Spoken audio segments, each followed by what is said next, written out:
It hadn't been long since Nate became the manager at the office, but he immediately decided to break the way of things there. The first thing he did was cut the salaries, of course bypassing his own.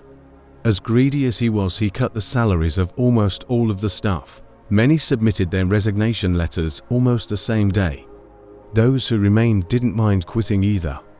But the lack of other immediate options forced them to endure the antics of the tyrant. Almost half of the staff was now gone. It was explained that some of the positions were useless and repetitive, and those who stayed ended up getting twice as much workload. As a result, they had to stay up late. Sometimes his antics reached even the janitor lady, who wasn't getting paid much to begin with. So even she quit her job. So the biggest problem was finding a replacement for her. For mere pennies. No one wanted to mop the floors all day and rub the door handles till they shined. The HR manager, Mrs. Bennett, tried every day to convince Nate to add at least a little to the salary of the janitor, saying that for that kind of pay, they would never find an employee. So every morning during the staff meeting, all Nate did was complain about how dirty and dusty the whole office was. By this time, it was during one of these morning meetings when Nate complained about every single thing that was going on in the office. Everybody was dumbfounded because this branch of the company was functioning perfectly fine. After going over the weekly reports, Nate turned his attention to the problem of the janitor position. If you don't find a janitor soon, I'll have to include cleaning in your direct duties, he almost shouted to the HR manager. She was ready to run anywhere from this freak of a saver, but she knew that at her age, it was not so easy to find a job. Therefore, every time Nate brought this up, she just silently listened to his unreasonable approaches and demands, washing it all down later in her office with anti-anxiety pills. At the next such morning meeting, the manager once again expressed his dissatisfaction with Mrs. Bennett's work, saying that the janitor had still not been found. Is it really that difficult to find a cleaner? I mean, we're so successful that anybody would be willing to work for a stable company, Nate said angrily, slowly approaching the window. At some point, he silently froze and just stayed there, staring out the window. His gaze seemed to focus on something in the distance, like the garbage cans. A very poorly dressed woman was neatly stacking cardboard boxes. Nate started smiling slyly. He turned to Mrs. Bennett and said, "You're saying no one wants to join our company for that pay?" He opened the window wide since it was pretty warm outside. "Hey, come in for a minute. I got an offer." You might want to hear Nate shout it. But the girl did not stop her work even for a second and just continued to follow the cardboard. The boss was surprised, but he was not going to back down. There was even some excitement in his eyes. "Hey, you need some cash. Get over here," he shouted again. But the girl kept working, which irritated the boss a little, and he turned to Mrs. Bennett to get him the security guard. When the security guard came running in the conference room, Nate told him to get the bomb by the dump over here as soon as possible, he said to the guy in the uniform. A few minutes later, the girl entered the office. After a few failed attempts to speak with her, it became clear that she was completely deaf. She seemed to have a hearing aid, but apparently it wasn't working properly or was just a cheap one. The beggar looked about 30 years old. Surprisingly, up close, she was a very neat girl. Her hands were clean, as were her clothes and hair. The absence of makeup made her face even younger and lighter. Her hair was neatly combed and collected in a bun. Her clothes looked poor but clean. Although the size of her clothes didn't really fit her, at least they didn't smell. The boss, apparently remembering that deaf people can read lips, began pronouncing each syllable slowly. "Do you understand what I am saying?" The girl nodded. "Do you want a job? You do not have to do much. You'll be just cleaning the office," finished the boss. The girl stood there silently for a couple of minutes, looking around, then nodded in agreement, which made Nate rise to victory. He was so proud of himself that he turned to Mrs. Bennett, who was quietly watching what was happening. "Can't find a cleaning lady. Perhaps you just forgot how to hire people. Well, here's a lesson for you. That worthless piece of crap was ready even for a smaller salary. By the way, before you announce it to her, think about cutting it down a little bit." But when he saw Mrs. Bennett's look, he realized he was pushing it down too much, and even the homeless girl would run away for that kind of pain, so he dropped the idea. The deaf girl started working. Her name was Lauren, and she always came to the office on time, sometimes even long before they started a working day. She diligently washed, cleaned, and wiped everything that she came across. In just a week, the office was unrecognizable, but that did not improve the team's attitude towards the deaf colleague, who was often the target of cruel and teasing jokes. The colleagues would make fun of her behind her back and laugh so hard, knowing that she couldn't hear them. The girl's hearing aid was of low quality and old, yet she could still hear some of the nasty things people said about her and her work. Despite the constant harassment, she had been through a lot in life and was able to maintain her composure. She always looked forward to leaving work and returning to her peaceful home on the outskirts of town, where she lived in an old and abandoned shack. Lauren was not alone in her small home. She had taken in several stray pets, including 3 kittens, a cat, 2 dogs, and a parrot with a broken wing. These animals were her constant companions, and she was willing to endure the teasing and ridicule at work in order to provide for them. Her pets were her source of comfort and love, and their presence helped her cope with the daily abuse at work. At night, while she may have only bread and watered herself, she would always make sure to have something delicious for her furry friends, as their loving glasses were enough to make up for a hard day's work. Mrs. Bennet was extremely pleased with the cleaning lady, whose work kept the office spotless, despite the fact that her colleagues continued to mock her behind her back, and the manager, Nate, still remained unimpressed with her work. He couldn't quite put his finger on what he wanted from her, but over time, the girl's silent demeanor and intelligent eyes began to earn her the respect of her colleagues. Even those who had previously made fun of Lauren began to realize that her past was not as simple as they thought. Despite being a beggar, she was well-spoken and literate.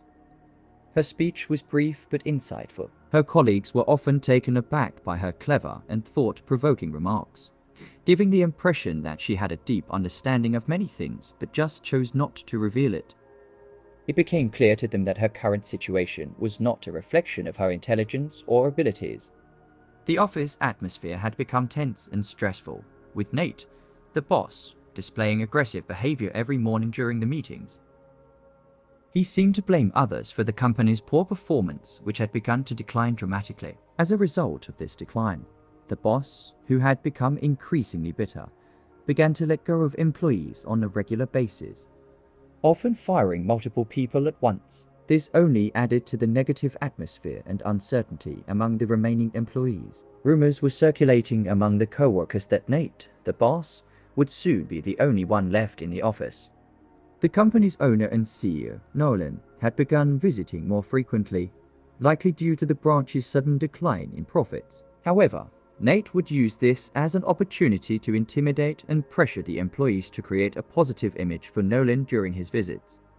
Despite Nate's efforts, Nolan, who had built the company from the ground up, was not going to let it fail and would take action to turn things around.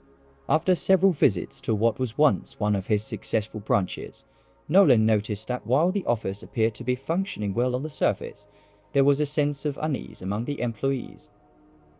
After another visit, Nolan announced that the company was undergoing a thorough cleaning process and that all employees, including the manager, would be given a paid day off. Anyone who refused would still be paid. While everyone was away, Nolan had installed hidden cameras throughout the office, which were connected to his personal computer. He wanted to uncover the truth about what was really happening in the office and take action for the one who salvaged the business he had built through hard work.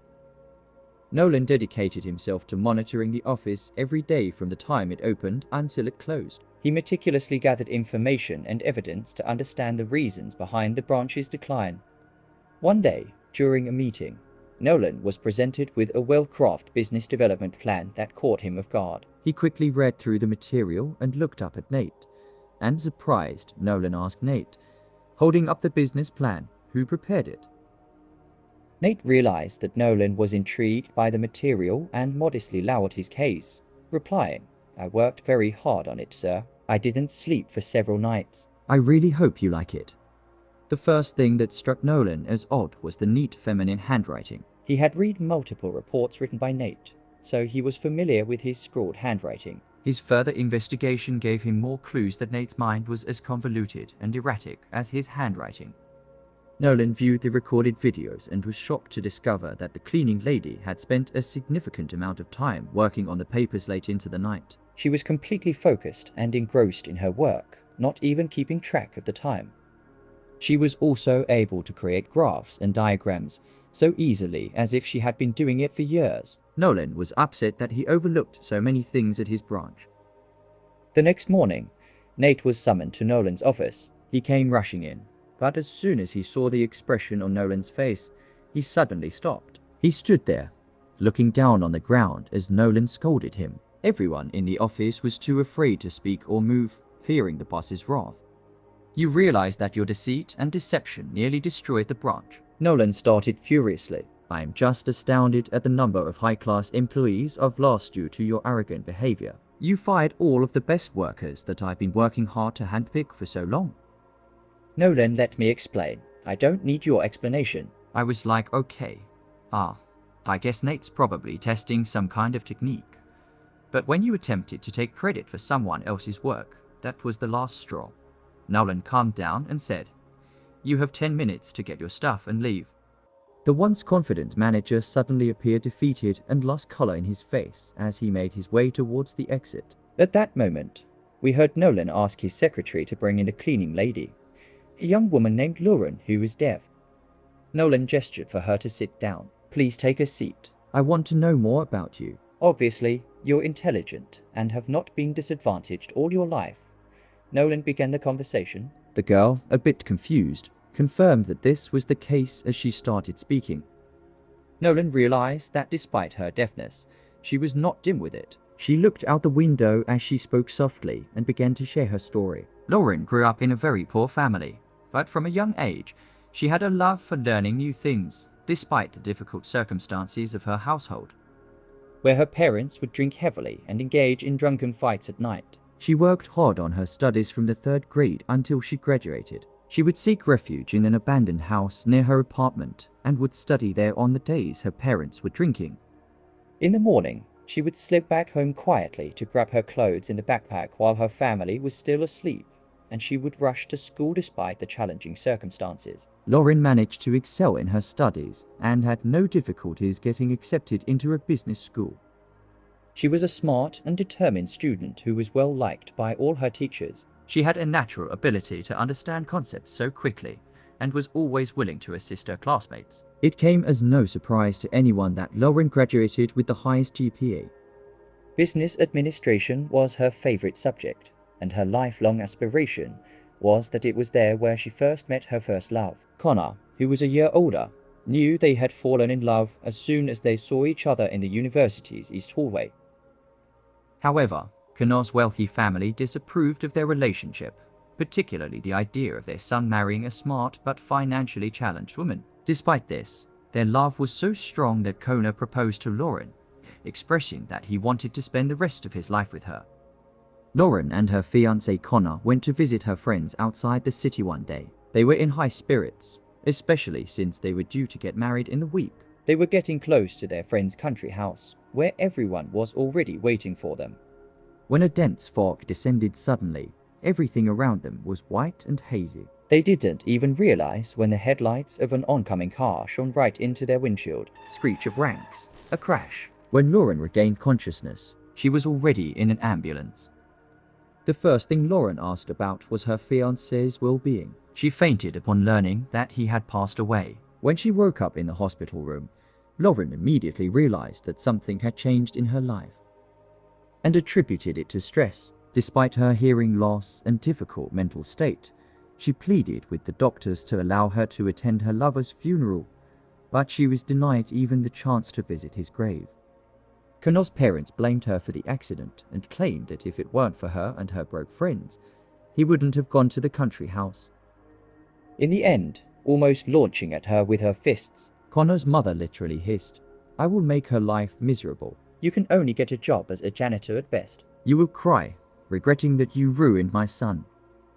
The only thing that the poor girl regretted at that moment was that she didn't die instead of Connor. After all, no one needed her anyway. Her mother changed roommates like gloves and soon managed to burn down their house when she was having drinking sprees with another one of them. Her life was full of noses, no job, No home, no love, and now no hearing. It was impossible to get a job, and no one was interested in a deaf, fragile beggar. In the beginning, she taught herself how to read lips. After some time, she managed to earn a bit of extra money by cleaning at the local market. She spent that money on a cheap hearing aid. It didn't restore her hearing completely, but it allowed her to hear some words. From then on, she started to just wander around. She found a small shed where she could take shelter despite her difficult circumstances. She never complained about her life because she had already seen so much unfairness. She was content with her beloved pets, who were her closest companions. The only problem was that when the weather turned cold, her pets would freeze since the room in the abandoned house was not heated. Even at that moment, she was worried about her pets' well-being. Nolan sat there quietly, listening to her sad story. She remembered the tragic accident involving Kona. He knew his rich parents and was saddened by what happened that same day. He offered Lauren, a highly qualified business graduate, to become the new executive director of the branch, and when she agreed, he was very satisfied with the decision. The branch improved rapidly. Nolan visited the branch frequently. Sometimes he was even seen picking up Lauren from work. At some point, everyone knew they were dating, and eventually the news of their marriage became known to everyone. Nolan made her a perfect gift. One day, he dropped by the branch after lunch. He knocked on Laura's door, and when he entered, he saw that she was all consumed, as usual. "Honey, take a break, will you? I got you something in his hands. A certificate making her the owner of an animal shelter, and all her pets were residing in her new home with her husband, although she would not have the time to take care of them in the foreseeable future. But as for her friends who were there when no one was, she still makes time for her pets. On top of everything, she was excitedly preparing for the arrival of a baby boy." When Nolan heard the news, he was overjoyed. There's one more miracle that happened in Lauren's life that even doctors couldn't explain. Her hearing suddenly returned as if it were never gone, making her fully functional. The large and spacious house of the businessman was now filled with the warmth and comfort of a home. This was the end of the story, guys. Always remember that if you win in the end, it wasn't really that bad of a journey. So, if the end is good, everything is good. Peace.